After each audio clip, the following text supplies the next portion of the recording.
ଯେତେବେଳେ ଯାହାକୁ ଯାହା କହୁଥିବ ଅମୃତ ବରସୁଥିବ ଏ କଥାରେ। ତେଣୁ ଅମୃତ ବଚନ କହିବ, ପରକୁ ଆପଣା କରିପାରିବ। ଆଉ କ'ଣ କରିବ ନା କର୍ମ କରିବ।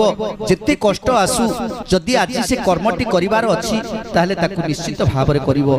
କର୍ମରେ ଭଲ ମନ୍ଦ ବାଛ ବିଚାର କରିବନି। ଆଉ କ'ଣ କରିବ?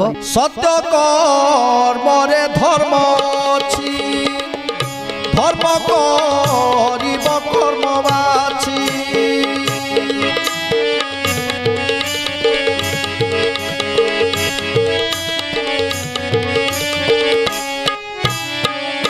কাম ক্রোধঠু দূরে থিব, সে নেই নরকে পকাইব।